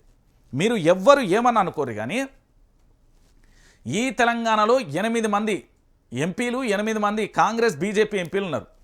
వాళ్ళు మెంబర్ ఆఫ్ పార్లమెంట్ అనే కంటే పదవులు అని చెప్పి రాజభోగాలు అనుభవిస్తున్నారు అనేది వాస్తవం. మొన్న పూర్తి స్థాయిలో ఇక్కడ ఏంది బడ్జెట్ ప్రవేశపెడితే తెలంగాణ రాష్ట్రానికి ₹1 వచ్చిందా అండి? తెలంగాణ రాష్ట్రానికి ఎక్కడన్నా ప్రాజెక్టులు చూసిరా అండి? మీరు ఈ తెలంగాణ రాష్ట్రానికి ఎక్కడన్నా లాభంగా చూసారా అండి? అరే ఇంతకంటే దారుణం, ఇంతకంటే ఘోరం ఇంకెక్కడ ఉంటుందండి తెలంగాణ ప్రాంత ప్రజలారా? మీరు మళ్ళీ ఆలోచించాలి. ఈరోజు తెలంగాణ రాష్ట్ర వ్యాప్తంగా పూర్తి స్థాయిలో కూడా ఇంతకంటే ఘోరం, ఇంతకంటే దారుణమైన పరిస్థితి ఇంకేముంటుందండి? తెలంగాణ రాష్ట్ర వ్యాప్తంగా కూడా పూర్తి స్థాయిలో కూడా కనీసం 8 మంది ఎంపీలు మొత్తం 16 మంది ఏం చేస్తున్నారు? కోడిగుడు మీద ఈకలు బిక్తున్నారా, లేకపోతే గుజ్జుగుర్రానికి పనులు దోముతున్నారా? ఏం చేస్తున్నారు? ఏడున్నారు ఈ 16 మంది ఎంపీలు? మాకు ఓటేయండి, మాకేమో ఏంది సెంట్రల్లో బీజేపీ వస్తుంది, తెలంగాణకు న్యాయం జరుగుతుంది, భారతీయ జనతా పార్టీ ఉంటేనే మంచిది అని చెప్పిన బీజేపీ వాళ్ళు ఏడ వీళ్ళు? కాంగ్రెస్ ఎంపీలుగా మేము పార్లమెంట్లో పోరాటం చేస్తామని చెప్పిన ఈ కాంగ్రెస్ ఎంపీలు ఏడ వీళ్ళు? ఎమ్మెల్సీ కవిత అడుగుతున్నది ఏడవైరు వీళ్ళంతా జాడపత్త లేకుండా వేరేంది, కామూష్ అయిపోయారేంది. అంటే పదవులు రాకుండానేమో పూర్తి స్థాయిలో ఏంది అంటే ఇక మొత్తం అరుస్తారు, పదవులు వస్తే కామ్ డౌన్ అయిపోతారు. ఇదేనా మీ పద్ధతి? తెలంగాణ ప్రాంత బిడ్డలు అందరూ కూడా దయచేసి ఆలోచించాల్సిన విషయం ఇది. అంటే తెలంగాణ రాష్ట్ర ప్రయోజనాల కోసం పోరాటం చేయరా? అరేగా ఆంధ్రప్రదేశ్కి ఇస్తాలు సిగ్గు తెచ్చుకోవాలా మనం? ఆంధ్రప్రదేశ్కు కోట్ల రూపాయలు బీహార్కు అటు ఇటు పోతా ఉన్నాయి. ఎన్నికలు ఉన్న రాష్ట్రాలకు పోయినా మాకెందుకు ఇవ్వయా, ఇదేం రాజ్యాంగం, ఇదెక్కడి పద్ధతి, ఇదేం కథ అని పార్లమెంట్లో ప్రశ్నించరా? ఎందుకు మరి ఎంపీలుగా మీరు ఉండి ఏం వెలుగబెట్టనీకి? మీ వ్యాపారాలను కాపాడుకోవడానికి, మీ వ్యాపారాలు అభివృద్ధి చేసుకోవడానికి, మా ప్రజల యొక్క సొమ్ముతో వచ్చిన దాన్ని పూర్తి స్థాయిలో లగ్జరీ రాజభోగాలను అనుభవించడానికి తప్ప దేనికోసం మీరు 16 మంది ఎంపీలు ఉండి తెలంగాణ రాష్ట్రాన్ని తెచ్చింది గుండు సున్నా. ఇంతకంటే దారుణం ఇంకేముంటుందండి? ప్రాణాలు పోతున్నా పట్టించుకోరా. మాకే సార్ నేను ఏమంటున్నా సార్, హరీష్ రావు సార్ నిజంగా చెప్తున్నా, వీళ్ళకి ఏం తెలుసండి? ఈ ప్రాణాలు పోతుంటే ఎందుకు పట్టించుకుంటారు? ఈ రాష్ట్రంలో ఏమైనా ప్రభుత్వం ఉందా? ప్రభుత్వం ఉందనుకుంటారా మీరు? ప్రభుత్వం ఉందనుకుంటారా? రాజ్యాంగం ఉందా? రాజ్యాంగం అమలు అవుతుందా? ప్రభుత్వం ఉంటే విద్యాశాఖ మంత్రి ఎక్కడున్నాడు? విద్యాశాఖ మంత్రి అధికారులు ఏం చేస్తున్నారు? ప్రభుత్వం ఉంటే పేపర్లకే పరిమితమైన భారత రాజ్యాంగం ఆచరణలో ఎందుకు అయితలేదు? ఇక్కడ పేదోళ్ళ ప్రాణాలు, మా బిడ్డల ప్రాణాలు, ఇవన్నీ మా మధ్యతరగతి పేద బడుగు బలహీన వర్గాలకు సంబంధించిన బిడ్డల జీవితాలు గురుకులాలలో వరుసగా ఫుడ్ పాయిజన్ ఘటనలు. దామరవంచ గురుకులాలలో విద్యార్థులకు అస్వస్థ, ప్రభుత్వ నిర్లక్ష్యంపై తల్లిదండ్రుల ఆగ్రహం. ఫుడ్ పాయిజన్ ఘటనపై హరీష్ రావు సీరియస్, ప్రభుత్వ నిర్లక్ష్యానికి పరాకాష్ట అంటూ మండిపాటు. దీనికి సంబంధించి ఇంత ఫుడ్ పాయిజన్ జరుగుతూ ఉంటే కనీసం ఇక్కడ మాజీ మంత్రిగా పనిచేసిన ఎమ్మెల్యే హరీష్ రావు అడుగుతూ ఉంటే కనీసం ఎందుకు స్పందించారండి? తెలంగాణ ప్రాంత బిడ్డలారా, రాష్ట్ర ప్రభుత్వం దీని మీద ఇప్పటివరకు పునర్సమీక్ష చేయంగా చూసిల్లా? దీని మీద పూర్తి స్థాయిలో ఎందుకు ఇంత రోజుకు ఫుడ్ పాయిజన్ జరుగుతుంది నాకెందుకో అర్థమైతే లేదు. మన ముఖ్యమంత్రి వాళ్ళ ఇంట్లో ఫుడ్ పాయిజన్ అయితే లేదు, మరి సెక్రటరియట్లో ఫుడ్ పాయిజన్ కాలే ఎప్పుడు? లేకపోతే అసెంబ్లీలో సమావేశాలు జరిగినాయి, అక్కడ ఫుడ్ పాయిజన్ జరిగేది. వీళ్ళు మీటింగ్లు పెడతారు, అక్కడ ఫుడ్ పాయిజన్ జరిగేది. అంటే పేదోళ్ళకు ఒక రకమైన బువ్వ, వీళ్ళకు అంటే రాజభోగాలు అనుభవించి మనం ఓట్లేసి మనం తెచ్చుకున్న మన జీతగాళ్ళకు మాత్రం రాజాతి రాజా మార్చండ అన్నట్టుగా రాజభోగాలు అనుభవిస్తారు. మన పేద బిడ్డలు మాత్రం ఇట్లా ఆసుపత్రి పాలు కావాలి, మన పేద బిడ్డలు మాత్రం ఆసుపత్రి పాలు కావాలంటాను. ఇదా మళ్ళీ ఈ తెలంగాణలో పూర్తి స్థాయిలో కూడా ఇక్కడ రాజ్యాంగం అమల్లో ఉంది, ఇక్కడ అన్నీ చేస్తానమని మేము చెప్తున్న పరిస్థితి కనబడుతుంది. ఇక మరో అంశం, రైతు రుణమాఫీని ఆగం చేసి పెట్టుబడి సాయానికి పాతరేసిన సర్కార్ అంటూ కూడా చూడొచ్చు. అప్పుల ఊబిలో అన్నదాత ప్రభుత్వం చేతగాని తనంతో రైతుల ఆత్మహత్యలు బీఆర్ఎస్ వర్కింగ్ ప్రెసిడెంట్ కేటీఆర్ మండిపాటు అంటూ కూడా చెప్పిన పరిస్థితి. 420 రోజుల చేతగాని పాలన శాపం ఫలితంగా మాటలకందని మహావిషాదం, తెలంగాణ చెల్లించిన భారీ మూల్యం. 420 రైతులు నేలతల్లి గర్భంలో కలిసిపోయారండి. ఇది వాస్తవం, ఎవరు అవునన్నా కాదన్నా ఇదైతే నిజం. ఎందుకంటే తెలంగాణ రాష్ట్ర వ్యాప్తంగా పూర్తి స్థాయిలో కూడా 420 రైతులను పొట్టన పెట్టుకున్నది కాంగ్రెస్.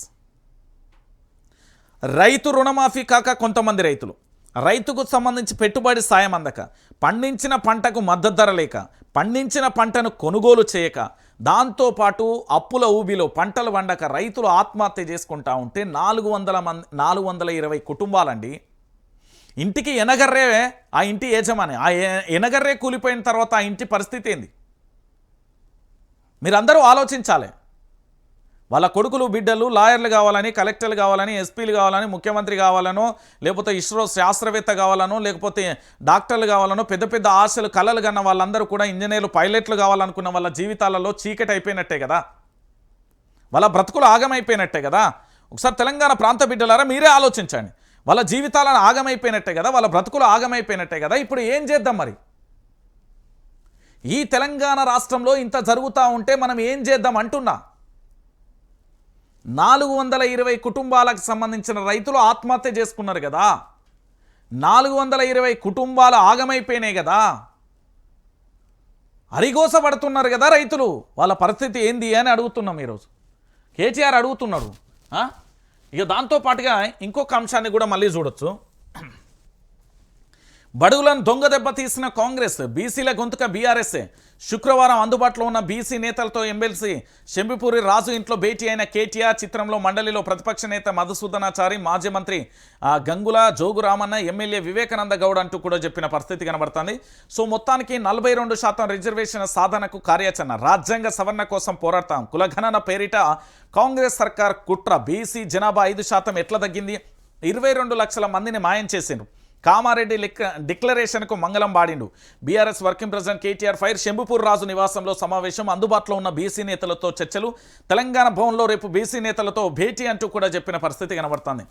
తెలంగాణ పునర్నిర్మాణంలో బహుజనులను అన్ని వర్గాలుగా నిలబెట్టేందుకు బీఆర్ఎస్ శక్తివంచన లేకుండా కృషి చేసిందని, బడుగుల కోసం నిలబడింది బీఆర్ఎస్ వర్కింగ్ ప్రెసిడెంట్ కేటీఆర్ స్పష్టం చేశారు. చట్టసభలలో ప్రాతినిధ్యం ఇవ్వడమే కాకుండా కుల వృత్తులను కేసీఆర్ ప్రోత్సహించారని, మార్కెట్ కమిటీలు మొదలకు చివరికి మద్యం షాపులలో కూడా రిజర్వేషన్ పెట్టి బీసీలను రాజకీయంగా, సామాజికంగా, ఆర్థికంగా పైకి తెచ్చే ప్రయత్నం చేస్తారని గుర్తు చేశారు. తెలంగాణలో గడిచిన 10 ఏళ్లలో జరిగిన అన్ని స్థానిక సంస్థలలో బీసీ నేతలకు ప్రాధాన్యత ఇచ్చామని, వారి రాజకీయ ఎదుగుదల కోసం పూర్తి స్థాయిలో పాటుపడ్డారంటూ కూడా చెప్పారు.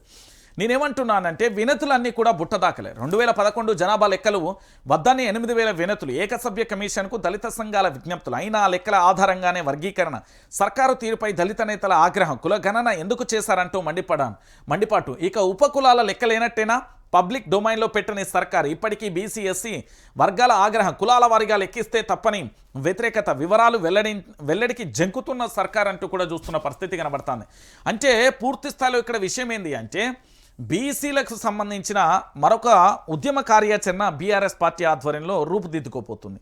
కానీ ఇక్కడ 6 గ్యారంటీలు, 13 అంశాలు, 420 హామీలు పక్కకు పోయినాయి. హైడ్రా పక్కకు పోయింది, మూసీ పక్కకు పోయింది, ఫుడ్ పాయిజన్లు పక్కకు పోయినాయి, రైతుల ఆత్మహత్యలు పక్కకు పోయినాయి, నిరుద్యోగాలకు సంబంధించినవి పక్కకు పోయినాయి, వీళ్ళు ఇచ్చిన హామీలు పక్కకు పోయినాయి, అరెస్టులు, కేసులు పక్కకు పోయినాయి. ఇప్పుడు బీసీ ఎజెండా కొత్తగా తెలంగాణలో తెర మీదకి వచ్చింది.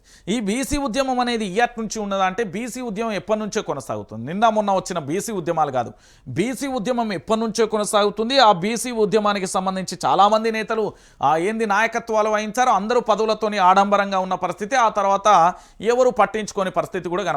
ఆఖరికి బీసీ ఉద్యమం పేరు చెప్పిన మా ఆర్ కృష్ణయ్య కూడా పార్లమెంట్లో కూర్చున్నాడు. కానీ బీసీ నేతలకు మాత్రం న్యాయం జరిగిన దాఖలాలు ఎక్కడా కనిపించలే. నేను చెప్తున్నా కదా, ఈరోజు మరొకసారి నిన్న మొన్నటి వరకు తీన్మార్ మల్లన్న పోరాటం చేసిండు బీసీ ఉద్యమానికి సంబంధించి. ఈరోజు మళ్ళీ ఇదే పందాను బీఆర్ఎస్ కూడా ఎత్తుకున్నది. అంటే బీసీలకు ఇప్పుడు రాబోయే స్థానిక సంస్థలు ఏవైతే ఉన్నాయో, సర్పంచ్ ఎన్నికలు కానీ, ఎంపీటీసీ ఎన్నికలు కానీ, స్థానిక సంస్థల ఎన్నికలలో పూర్తి స్థాయిలో 42% రిజర్వేషన్ పెంచాలని, ఇది పూర్తి స్థాయిలో కూడా కాంగ్రెస్ పార్టీ ఇచ్చింది. ఎన్నికలలో 42% రిజర్వేషన్ని మేము అమలు చేస్తాం అధికారంలోకి రాగానే అంటూ కూడా చెప్పింది. వీళ్ళేచ్చిలు ఇక్కడ పూర్తి స్థాయిలో దాదాపుగా 21-29% ఉన్న రిజర్వేషన్ మేమే పెంచుతాం, పూర్తిగా కూడా మేమే దీన్ని అమలు చేస్తామంటూ కూడా చెప్పింది కూడా కాంగ్రెస్ పార్టీ. కాంగ్రెస్ పార్టీ తన మేనిఫెస్టోలో పేర్కొన్న అంశం ఇది. దాన్ని అమలు చేయడానికి ఆపసోపాలు పడుతుంది. ఏంది అంటే సముద్రం ఈగినట్టు చేస్తుంది. అంటే ఎందుకు హామీ ఇవ్వాలి, ఎందుకు తెలంగాణ ప్రాంత ప్రజల పట్ల ఇలాంటి పరిస్థితిని ఎందుకు తీసుకురావాలనేది కూడా మనం ఆలోచించాల్సిన పరిస్థితి కనబడుతుంది. సో మొత్తానికి ఇక్కడ పూర్తి స్థాయిలో కూడా బీసీలకు సంబంధించి ఒక పంచాయతీ అయితే నెలకొన్న పరిస్థితి కనబడుతుంది. కీలక మంత్రి అసంతృప్తి, అనుకున్నది ఒకటి అయింది మరొకటి, సర్వేలతో బీసీలకు సంతృప్తి పరచలేకపోయాను, సానుకూల అంశాల ప్రతికూలంగా మారింది, అధిష్టానానికి వివరించిన సీనియర్ మంత్రి అంటూ కూడా చెప్పిన పరిస్థితి కనబడుతుంది. సో వీళ్ళు చేసిన సర్వే బుట్టదాఖలు అంటూ వాళ్ళకు కూడా అర్థమైపోయిన పరిస్థితి కనబడుతుంది. సో ఇలాంటి పరిస్థితులలో మేమేమీ చేయలేమంటూ కూడా మొదలైన పరిస్థితి కనబడుతుంది. ఇక పూర్తి స్థాయిలో బీసీ ఉద్యమం మళ్ళొక్కసారి కూడా ఇక్కడికి వచ్చిన పరిస్థితి కనబడుతుంది. ఇక దానితో పాటుగా మళ్ళీ ఆర్జీలు అంటే దరఖాస్తులు మళ్ళీ రేషన్ కార్డుల కోసం ముచ్చటగా 3వసారి మీ సేవా కేంద్రాలలో దరఖాస్తుల స్వీకరణ. మీ సేవా కమిషనర్కు సివిల్ సప్లై అధికారి లేక ఇప్పటికే ప్రజాపాలన, గ్రామ సభలలో దరఖాస్తులు. మళ్ళీ ఇప్పుడు ఎందుకని ప్రజల అయోమయం, గ్రామ సభలలో ఎంపికైనా మళ్ళీ ఆర్జీ పెట్టుకోవాలంటే పెట్టుకోవాలి. ఇక్కడ ఏం నడుస్తుంది, తూతూ మంత్రం తుమ్మకాయ మంత్రం ప్రభుత్వం నడుస్తుంది. ఈ తూతూ మంత్రం తుమ్మకాయ మంత్రం ప్రభుత్వం ఏం చేస్తుంది అంటే, ఎప్పటికీ ఇప్పుడు కళల ఏదైనా కళ వచ్చింది, ఈ కళ వచ్చింది, ఇది చేయమని చెప్పుర్రి అనే కాడికైపోతుంది. ఈ ప్రభుత్వం ఇప్పటికే ఆల్రెడీ మీకు అందరికీ ఇప్పుడు 2 సార్లు తీసుకున్నదండి రేషన్ కార్డులకి. ఇప్పుడు ఆల్రెడీ ప్రజాపాలన పేరుతోనే ఒకసారి తీసుకున్నది అభయస్తమని, మళ్ళీ గ్రామ సభలలో మొన్న తీసుకున్నది, ఇప్పుడు మళ్ళీ రేషన్ కార్డుల కోసం మళ్ళీ అప్లికేషన్. అంటే ఇది ఎక్కడి పంచాయతీ? ఎన్నిసార్లు అప్లికేషన్ తీసుకోవాలి, ఎన్నిసార్లు అప్లికేషన్ పెట్టుకోవాలి? రేషన్ కార్డు ఇరా నాయన అంటే మీ దగ్గర అధికార వ్యవస్థ లేదా అండి? గ్రామీణ స్థాయిలో అధికార వ్యవస్థ ఉండరా? అక్కడ వీఆర్ఏ ఉంటాడు, వీఆర్ఓ ఉంటాడు, పంచాయతీ కార్యదర్శి ఉంటారు, వీళ్ళందరికీ తెలివా అండి? ఆ గ్రామంలో ఎంత జనాభా ఉంది, ఎంతమందికి రేషన్ కార్డులు ఉన్నాయి, ఎంతమందికి ఇల్లు ఉన్నాయి, ఎంతమందికి లేవు, ఎంతమందికి కావాలనే లెక్క తెలియదా? మళ్ళీ అప్లికేషన్ పెట్టుకున్నాడు, ఇంకెన్నిసార్లు పెట్టుకోవాలి, వాళ్ళు ఎన్నిసార్లు తిరగాలి? అరే ఇది ఎక్కడి పంచాయతీ అండి? తెలంగాణ రాష్ట్ర వ్యాప్తంగా ఇదొక ఏంది దద్దమ్మ పాలన అయిపోయింది ప్రభుత్వానికి సంబంధించి. ఇంత దుర్మార్గంగా, ఇంత నీచంగా ఎన్నిసార్లు అప్లికేషన్ పెట్టుకోవాలి వాళ్ళు ప్రజలు? మొన్నటిదాకా ఇందిరమ్మ ఇళ్ళ కోసం అప్లికేషన్ అంటివి, ఆ తర్వాతనేమో పూర్తి స్థాయిలో ఏంది పథకాల కోసం అప్లికేషన్ వంటివి. ఇప్పుడేమో మళ్ళా ప్రజాపాలన అయిపోయింది, గ్రామ సభలు అయిపోయినాయి, ఇప్పుడు మళ్ళా దరఖాస్తులు వంటివి. ఇక నిన్ను ఏమనాలే చెప్పు ముఖ్యమంత్రి? ఏం పాలన, ఏం కథ? ఇది ఎక్కడి పరిపాలన, ఇది ఎక్కడి గోస? తెలంగాణ ప్రాంత ప్రజలందరూ కూడా ఆలోచించాల్సిన విషయం ఏంటంటే ఇది ఎక్కడి గోస నాకు అర్థం కాని విషయం. మళ్ళీ మళ్ళీ మళ్ళీ మళ్ళీ మళ్ళీ ఎన్ని అప్లికేషన్లు పెట్టుకోవాలి తెలంగాణ ప్రజలు? ఇంకెన్ని అప్లికేషన్ల కోసం ఎదురు చూడాలంటున్నా? తెలంగాణ రాష్ట్ర వ్యాప్తంగా అప్లికేషన్లు ఇంకేముంటాయి? ఇక అంతకుమించి ఇంకేమైనా కనబడుతుందా అంటే ఏం లేని పరిస్థితి కనబడుతుంది. ఇక దీంతో పాటుగా తెలంగాణలో ఎన్నికలు రాబోతున్నాయి. మరి ఎన్నికలలో పూర్తి స్థాయిలో తెలంగాణ ప్రాంత ప్రజలు ఓ నిర్ణయం తీసుకుంటారా లేదా అనేది మీకే వదిలేస్తానా? మొదట ఏంది ఎంపీటీసీ, తర్వాత జెడ్పీటీసీ ఎన్నికలు, తర్వాత సర్పంచ్ ఎలక్షన్స్, 15 తర్వాత స్థానిక సంస్థల ఎన్నికల షెడ్యూల్ ఏర్పాట్లలో ఈసీ జిల్లాల అధికారులు ఫ్రీ సింబల్స్ను ప్రకటించిన ఎలక్షన్ కమిషన్ ఈ నెల 10లోగా రిటర్నింగ్ అధికారుల నియామకం, 15లోగా పోలింగ్ కేంద్రాలు ఫైనల్ అంటూ కూడా చూసిన పరిస్థితి కనబడుతుంది. సో మొత్తానికి రాష్ట్రంలో మొదట ఎంపీటీసీ జెడ్పీటీసీ ఎన్నికలలో జరగనున్నాయి. ఆ తర్వాత సర్పంచ్ ఎన్నికలు నిర్వహించనున్నారు. వీటికి సంబంధించి ఈ నెల 15 తర్వాత ఎన్నికలు నగారా మోగనుంది. అందుకు రాష్ట్ర ఎన్నికల కమిషన్, పంచాయతీరాజ్ శాఖ, పోలీసు యంత్రాంగం, రెవెన్యూ అధికారుల ఏర్పాట్లలో నిమగ్నమయ్యారు. పోలింగ్ కేంద్రాల ఖరారు చేయడం, పార్టీలకు గుర్తులు, ఇండిపెండెంట్ అభ్యర్థుల గుర్తులు, ఎన్నికల నిర్వహణ కోసం రిటర్నింగ్ ఆఫీసర్లను ఖరారు చేయడం, వారికి శిక్షణ ఇవ్వడం అన్నింటికి సంబంధించిన ఆదేశాలు చకచక జారీ అయ్యాయి. ఈ నెల 3వ వారంలోపు ఎన్నికల షెడ్యూల్ విడుదలయ్యే విధంగా కూడా ఏర్పాట్లు చేయనున్నారు. ఫ్రీ సింబల్స్ ప్రకటన ఎంపీటీసీ జెడ్పీటీసీ ఎన్నికలకు ఫ్రీ సింబల్స్ను ఎన్నికల సంఘం ప్రకటించింది. ఈ మేరకు జిల్లా ఎన్నికల అధికారులకు ఆదేశాలను కూడా జారీ చేసింది. జాతీయ ప్రాంతీయ పార్టీల సింబల్స్తో పాటు మరో 30 ఫ్రీ సింబల్స్ను కేటాయించింది. ఇండిపెండెంట్గా పోటీ చేసేవారు ఈ గుర్తులలో వేటినైనా ఎంపిక చేసుకోవచ్చు. ఒకే గుర్తును ఇద్దరికి ఎంపిక చేసుకుంటే డ్రా విధానంలో ఎంపిక చేస్తారు.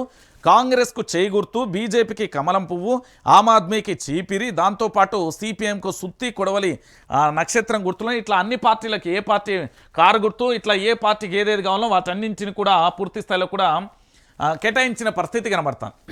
ఇప్పుడు రైతులు ఏం చేయాలి, అసలు ప్రజలు ఏం చేయాలి, ప్రజలు ఎవరికి ఓటేయాలి, ఎందుకు ఓటేయాలి మాట్లాడుకుందాం. తెలంగాణ రాష్ట్ర వ్యాప్తంగా నీ ఇంట్లో రుణమాఫీ జరిగిందా? జరగలే. నీ ఇంటికి రైతు భరోసా వచ్చిందా? రాలే. నీ ఇంటికి తురం బంగారం వచ్చిందా? రాలే. నీ ఇంటికి 2500 వచ్చినాయా? రాలే. నీ ఇంటికి సైకిల్ వచ్చిందా? రాలే. నీ ఇంటికి ఫ్రీ కరెంట్ వచ్చిందా? రాలే. కాబట్టి మీరు కాంగ్రెస్ పార్టీని తరిమి కొడితే మంచిది. లేదు కాదు కూడా మేము కాంగ్రెస్ని తెచ్చి నెత్తిన పెట్టుకుంటాం అంటే అట్లనే సముద్రంలో మించి మీ ఊపిరాడకుండా చేసి మిమ్మల్ని ఆగం చేస్తుంది. మీ ఇష్టం. ఇక ఇప్పటికీ కూడా నేను కాంగ్రెస్ పార్టీని తీసుకొస్తా, భజన చేస్తా అంటే అది మీ కర్మ.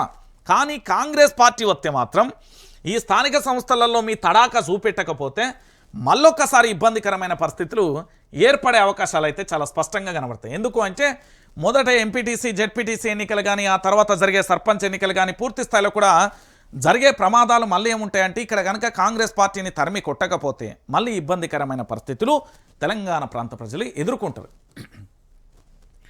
ఇక ముస్లింలను బీసీలలో ఎలా కలుపుతారు? ఇది రాజ్యాంగ విరుద్ధం. మత రాజకీయాలు కాంగ్రెస్కు కొత్త కాదు.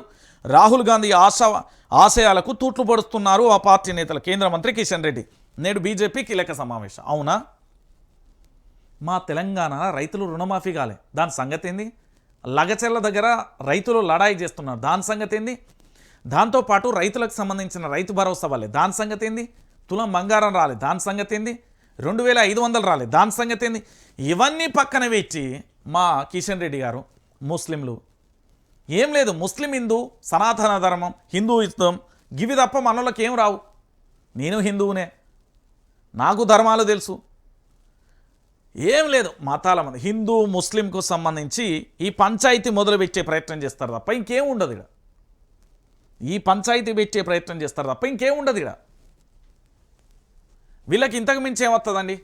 ఇక మరో 487 మంది ఇండియాకు తొలగింపు ఉత్తర్వులలో చేర్చిన అమెరికా విదేశాంగ కార్యదర్శి విక్రమ్ మిశ్రీ అంటూ కూడా చూడొచ్చు. అమెరికాలో అక్రమంగా నివసిస్తున్న 487 మందిని భారతీయులపై బహిష్కరణ వేటు పడనుందని విదేశాంగ శాఖ కార్యదర్శి విక్రమ్ మిశ్రీ శుక్రవారం వెల్లడించారు. వారిని తుది తొలగింపు ఉత్తర్వులలో చేర్చినట్లుగా కూడా యుఎస్ అధికారులు తమకు సమాచారం అందిందని పేర్కొన్నారు. డిపోర్టర్ రేషన్ ప్రక్రియ మునుపటి కన్నా చాలా భిన్నంగా ఉందని మిశ్రీ అభిప్రాయపడ్డారు. అమెరికా ప్రభుత్వం దీనికి జాతీయ భద్రతా చర్యలు పరిగణిస్తుండడం వల్లే భారతీయులను సంఖ్యలు వేశారని కూడా చెప్పిన పరిస్థితి కనబడుతుంది. ఇక్కడ విషయం ఏంటంటే మనోళ్ళు ఏంది అమ్మా నేను అమెరికా పోతా, అయ్యా నేను అమెరికా పోతా, ఆడ పీకి పెట్టేది ఏం లేదు, ఆడిపోయి పెట్రోల్ బంకులలో ఓటాలలో పనిచేస్తారు, ఆ పార్ట్ టైం జాబులు చేసుకుంటే ఆడ చదువుతారు. ఇక మళ్ళీ తర్వాత ఇండియాకు ఊరికి వచ్చినాక ఇక వీనంత ఏతులోడు ఇంకోడు ఎవడు ఉండడు. గదే పరిస్థితి.